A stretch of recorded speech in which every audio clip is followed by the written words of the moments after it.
Oh yes, I'm the Grinch. It's all Christmas. Yeah. Hi you guys, we are doing a let's talk. We're on my bed, we're hanging out. I tweeted out, let's have a Q&A or let's chat. And I don't think you guys have ever seen the get up, the bed. I would do a tighter shot, but I didn't want to wear real pants. I'm on sweatpants. Focus, Carly. We are doing a let's chat, let's talk. And I have pulled some of your guys' Q&As off of Twitter, and we're just gonna chat about them today here on the CarlieStylez. Okay, so this tweet comes from @KC vs DC. She asks, suggestions in business to have people take you seriously. Hashtag I'm short, hashtag I'm cute, hashtag I smile. So people don't take me serious. First off, who are you working for that being short, cute, and smiling isn't okay? Are you working at an angry farm with some angry elves? Because elves are short, so technically they shouldn't get mad that you're short. Anyways, on a serious note, I feel like really confidence and how you present yourself is half of the battle. If you take yourself seriously and you're confident in being cute and being smiley, then there's nothing wrong with that, and don't let anybody tell you that. Also, I think that sometimes what you wear and what you look like, as bad as it is, we live in a society where people initially judge you off of what you look like and how you walk into a room, meaning is your head down? Are you kind of being like bashful and shy? Is your hair in your face so you're hiding your features and you're just kind of hiding behind your smile? Make sure you practice this. Roll your shoulders back. Okay, get your hair out of your face so that they can see you. Take a deep breath and lift your head up just a bit.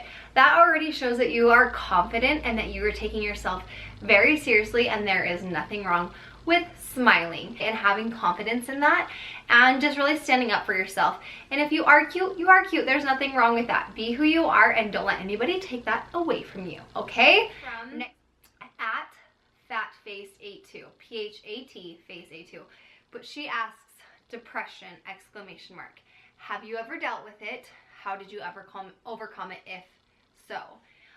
First and foremost, let me preface this question that I am not a doctor. I don't have my license in psychology. And if you feel like you are dealing with depression or feelings of intense sadness, I would recommend calling a doctor, a counselor, a friend, because honestly, I do believe that depression is a real condition, and often depression runs physically within the body. There's an imbalance in your hormones, and it can be a clinical depression can be something that you can get treatment for. I do think that there are certain things that can kind of get us out of our funks, and sometimes we just get into a sad groove, or sometimes life circumstances happen to us where we can't really control the way that it's going to make us feel in our situation. So first and foremost, no, I don't have depression. Second off, I have dealt with postpartum depression after I had Cooper. I remember feeling just having the craziest thoughts. Women, you guys know, after you have a baby, it's really hard. Your body is going through all these hormonal changes. You're bleeding for like an entire tribe of women instead of just one woman, so your body just feels freaked out. You're lactating, your boobs are huge and swollen, and milk is coming out enough to feed 12 houses, and your belly was once really tight and now it's just kind of squishy, and maybe you've got stretch marks and you're sweaty and hot because you're breastfeeding, and there's just crazy things going on after you have a child that you don't really think about. And you can like look at the beautiful side because you gave birth and you had this child and your child's healthy and it's embracing it and like all those great fluffy wonderful things. Of course you feel those, and of course that is the focus, but sometimes you are allowed to have those other crazy thoughts and feelings for yourself. But I just want you guys to know it is normal. That is one thing that I was like, am I the only one feeling like this about myself? And feeling guilty for feeling that way and not focusing on Cooper and he was healthy, and there's just women, there's just a lot going on for us. So one thing I did that really, really helped me is I did a blessing book, and I just wrote down kind of all the things that I was grateful for and tried to focus on those. I'm a big believer of whatever you water will grow. So if you are focusing on the negative and you're watering your negative weeds, they're going to grow. If you are watering your flowers and focusing on your blessings and praising them, they're also going to grow. So I did a blessing book. I also think that exercise, and I know that it's like because I love fitness, but that's not it. I really feel like exercise is a huge undermined physical, mental, emotional way to cure so many things that people have. Depression, obesity, high blood pressure, anxiety.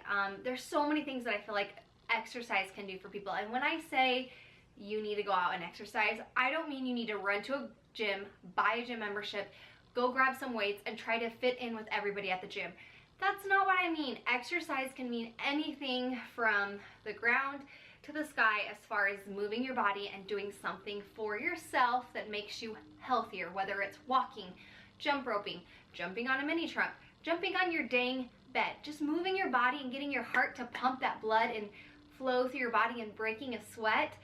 I promise you it will do wonders for you. So whatever it is you want to do that's exercise, I promise it can really help turn negative thoughts away and make you feel good. I believe in the power of endorphins, and I'm saying so much about this topic because I'm very passionate about it. So bless your heart, sweetheart. If you need to call somebody, there's no problem with that. If you need to turn to somebody, I think a good friend can help when you're feeling depressed and vent. But try getting out and walking and try creating a blessing book. And if you create one, I want to see you tweet me a picture of it because it can often help you.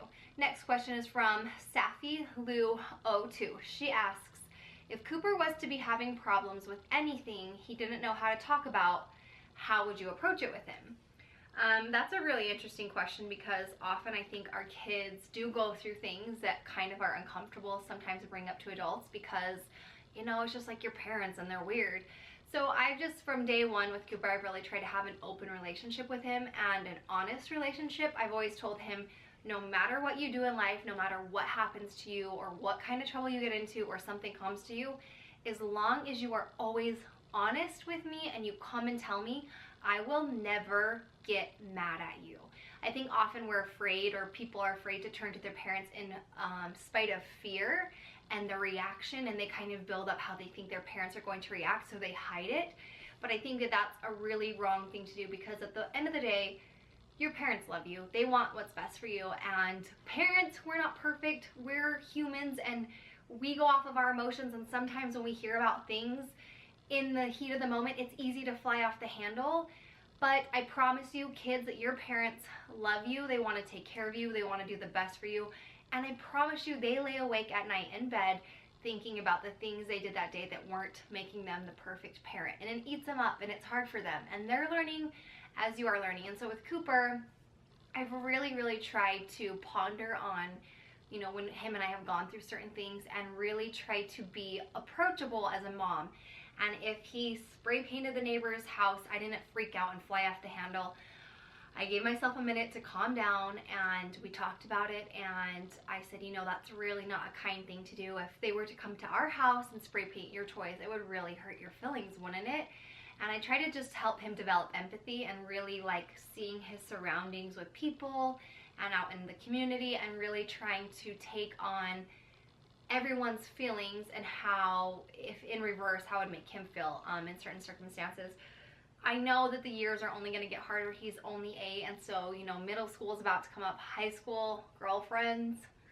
Oh, I do not want to deal with my son having a girlfriend or a boyfriend or whatever for that matter. But the thought of Cooper going through a relationship or it just scares me because I hear about so many things and I'm like, it was not like that when I was in high school, and that makes me sound old. But this world that we live in is turning quickly for the worst, I feel, and sometimes for the best. And I just hope that, like I told you guys and we talked about, I hope that I can stay approachable and that I can keep that relationship with Cooper, that as long as he's honest with me, we can always talk. And hopefully that will go a long ways. I don't know, kids, if I was your mom and I told you that, would you feel comfortable talking to me about whatever it is you have to talk about?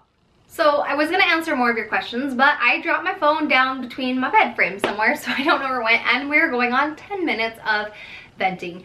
So thank you guys so much for watching. I hope I helped or answered any of your questions on how I would deal with things. I think I've maybe taken 5 or 6 breaths in between all these questions, but I just want to talk to you about all the things. I'm so excited. Anyways, I love you. I want to do more of these Talk Thursdays. I don't know what my upload schedule is going to be right now. It's really getting into the balance of having a husband and Cooper and balancing all those things and when I can find time to film and edit and upload. Ideally, I would like for Tutorial Tuesdays to go up on Tuesdays and then Talk Thursdays to go up on Thursdays, and we just talk about things, and maybe I have Jackson on and we talk about our relationship and things that we've found that we love, or books, or whatever. One thing I've really lacked on my YouTube is having consistency in my content, and I get these great big ideas and energy and then they kind of fizzle out because I get a new great idea, and that's the thing with people with ADD. They can't focus for too long and then they get burnt out and then they find something new.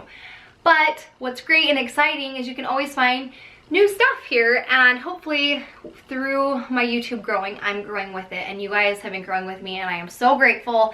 I feel like I'm in one of those moods today. I'll start crying if I talk about how grateful I am for my YouTube community and how much YouTube has taught me.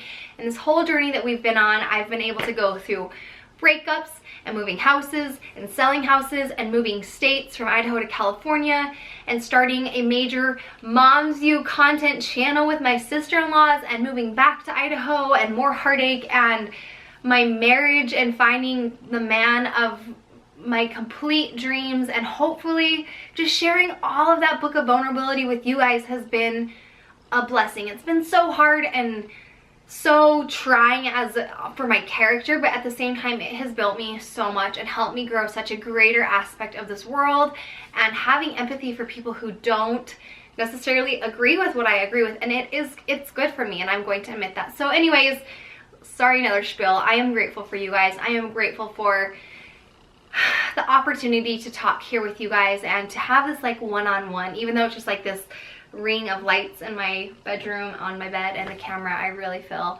like we get to connect, and that means the world to me. So encourage me. I need it as much as you guys need it. I love you so much. I love your butts.